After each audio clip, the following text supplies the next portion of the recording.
Good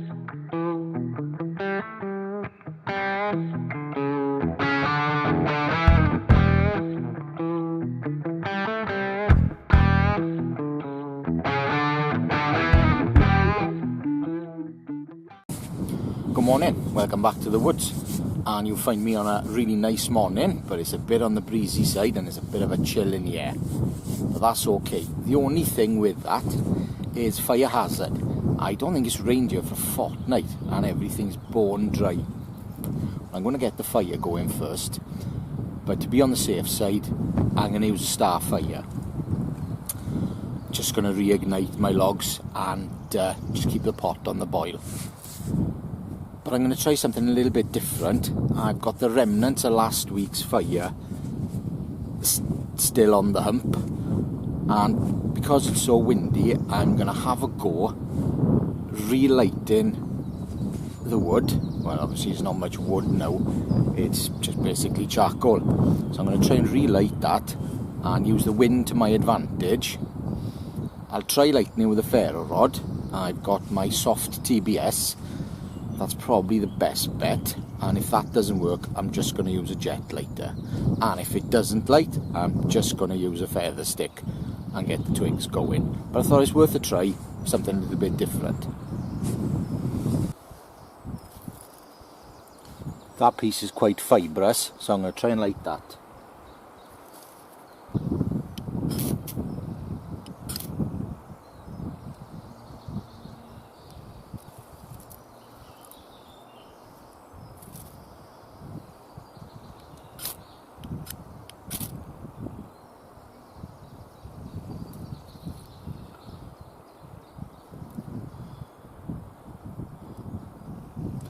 No, it doesn't seem to want to work.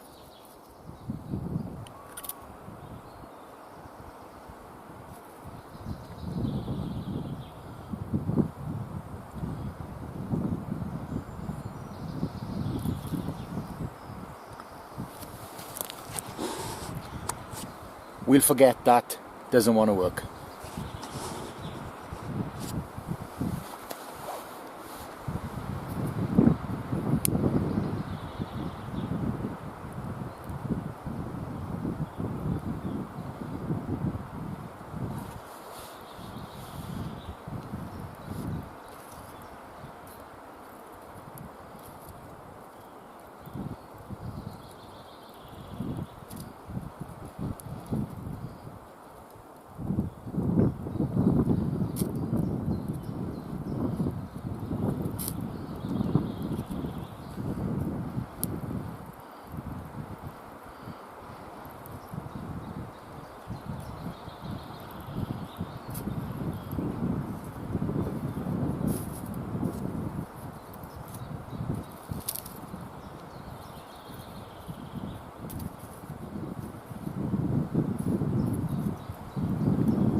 Well, that worked a treat. Obviously the ferro rod didn't work, but the lighter was just plain brilliant. Why people don't like jet lighters, I will never know. I think they're great. Easy fire.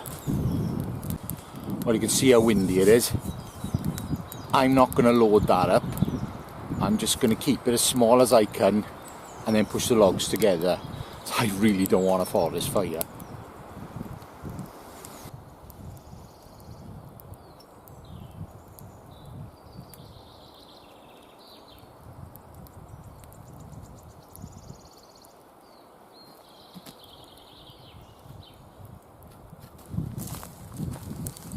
Well, that seems to be pretty safe now.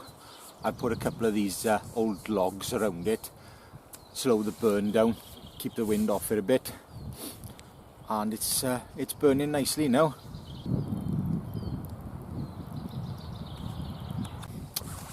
Now, I've had a request from 2 of my North American viewers asking me to show them how to make the perfect cup of tea. Well, I'm going to show you how I make a cup of tea. Now this isn't brain surgery, but this is how I do it, and I find this to be the best cup of tea. First thing you need is a decent tea bag. And in my box, I think that's a PG Tips. No, it's not. That's a Typhoon, which is a round one. And the square one is a Yorkshire tea. I've seen as a lot of my English viewers always go on about Yorkshire tea. We'll use a Yorkshire tea. Now this isn't one of these tiny little morning breakfast ones you get in a hotel. This is a proper man's tea bag. The way I look at it is, them small ones are just too small. I would probably put 2 in a large mug, because I like what's called builder's tea, strong tea. The tea bag in the cup.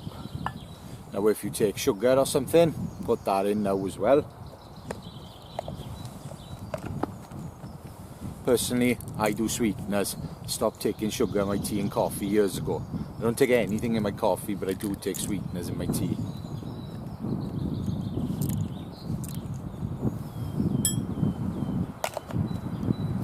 Boiling water. Now I know my kettle's just boiled. I'm going to take it off, and as soon as it stops bubbling, I'm going to pour it in.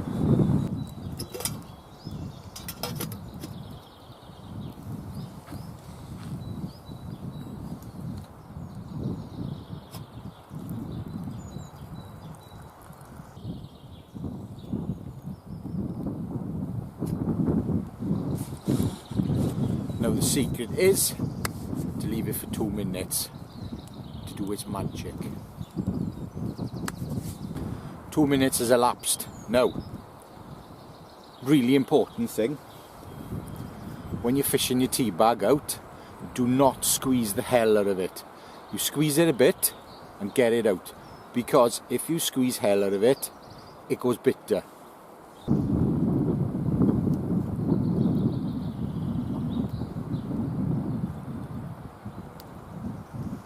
So there's still a bit of moisture left in there, so it hasn't been squeezing too hard. Just a drop of milk.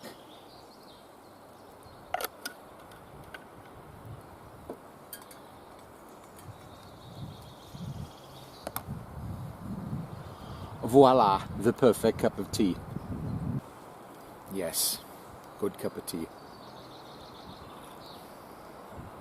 And when you leave it for 2 minutes, it cools down a bit, so you taste it more rather than trying to drink it and it's scalding hot. So that's now a tidy cup of tea. So I hope you're happy with that. My friends in North America don't know how to make a proper cup of tea.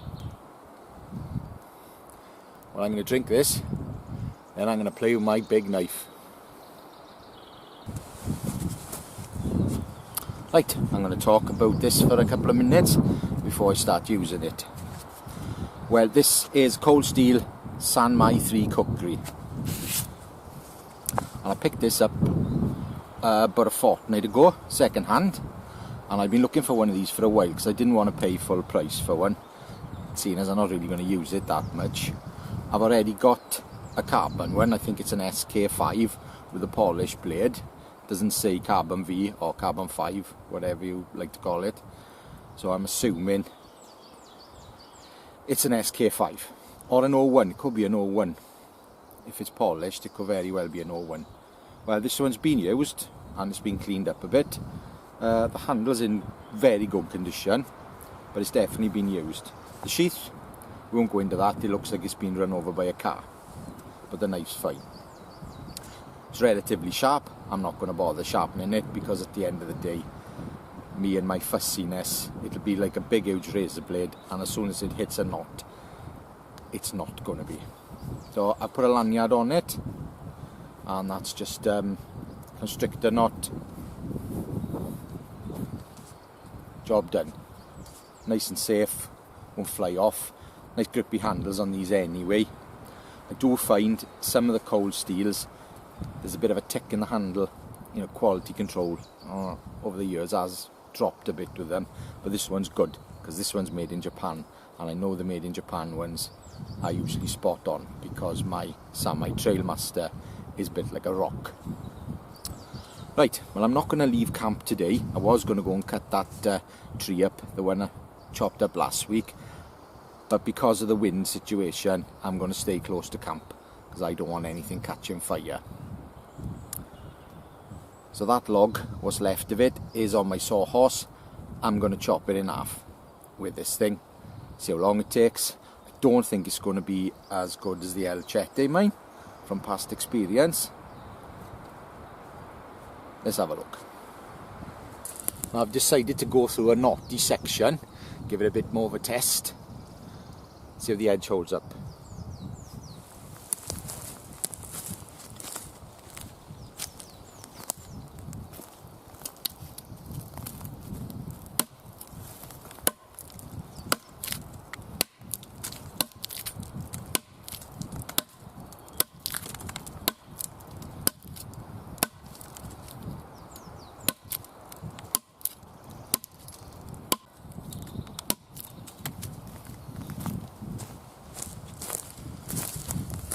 Well, it's flying through it.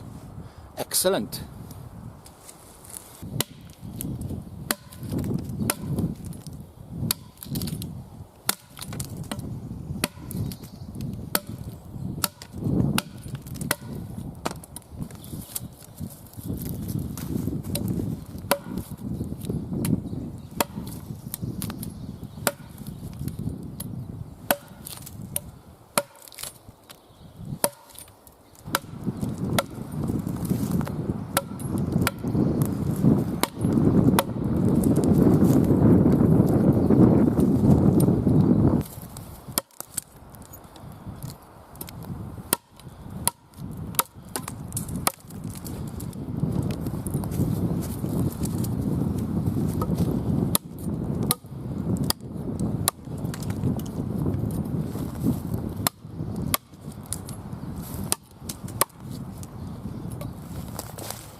Pretty damn good. Now, I know a lot of people don't like the textured craton handles, but I do because they're grippy. Yes, that performed very well. Now, I'm going to be brutally honest with you. I'm not going to batten that through that log because that thin grind is not going to be particularly good for battening. This is full of knots and it's a fair old size. Now, call it a cop out if you want. I don't particularly care, but I'm not going to batten it through here. I've got something else for that job. I've been sent this by my pal Mike Keogh of Mike's Knives for an evaluation, see what I think about it. Now, I haven't paid for this. He sent it to me to try it out and then I'm going to send it back to him. Now, my personal opinion, before I even start, is this is a waste of time. Now, I know damn well it's going to work, because that's a hell of a wedge. But the amount of effort you're going to have to put in to make something to actually hit this, you might as well take an axe or a maul. But let's give it a go.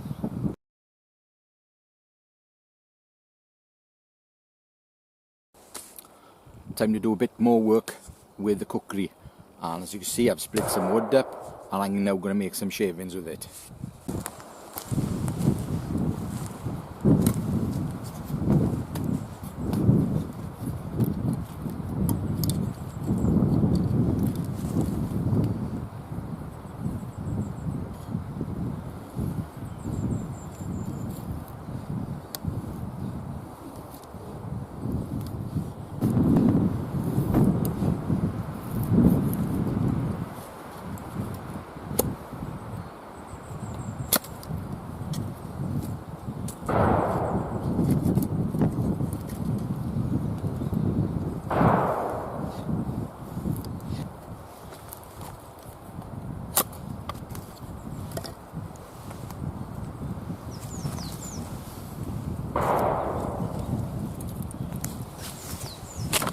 So Siberian feather sticks, piece of cake, lovely, can't fault that.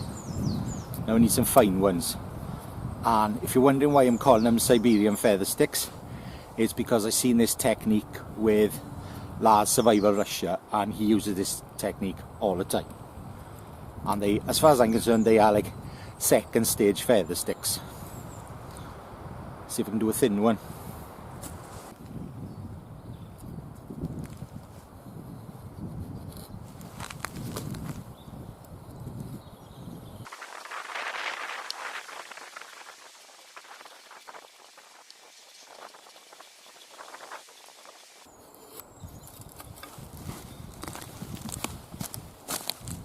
I'm going to adjust the knife a bit.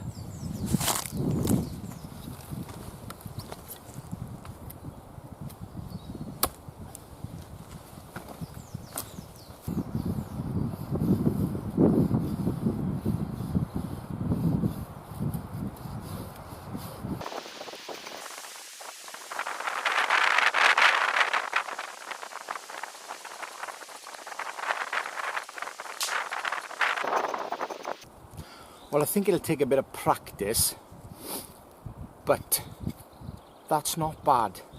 I think this knife is a bit better than the big one from last week, the El Chete. I think you can get a lot more done with this. The beast is great, but I think I prefer the cold steel Kukri.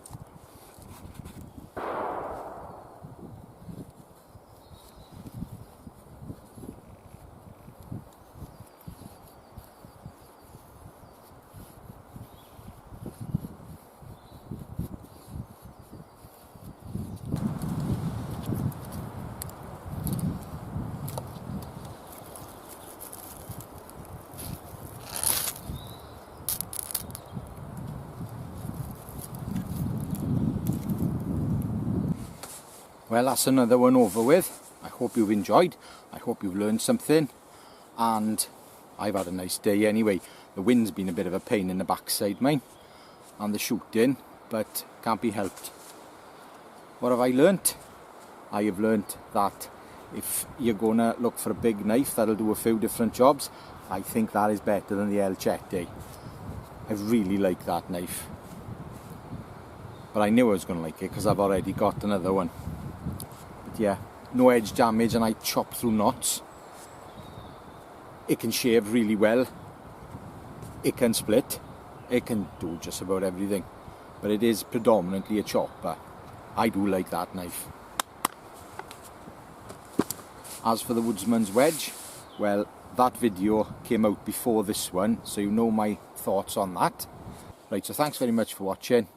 A thumbs up is always appreciated, and I'll see you next time. Ta-ra.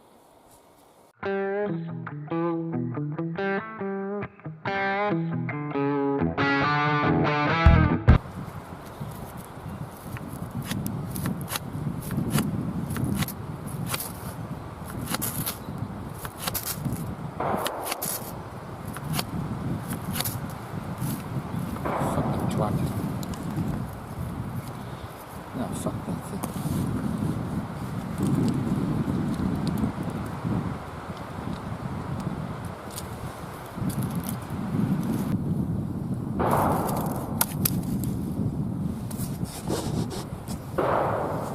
Old faithful, can't fault it.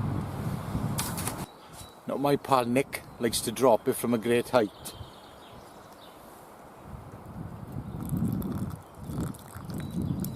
Shit, fuck. Forget that, it's too windy.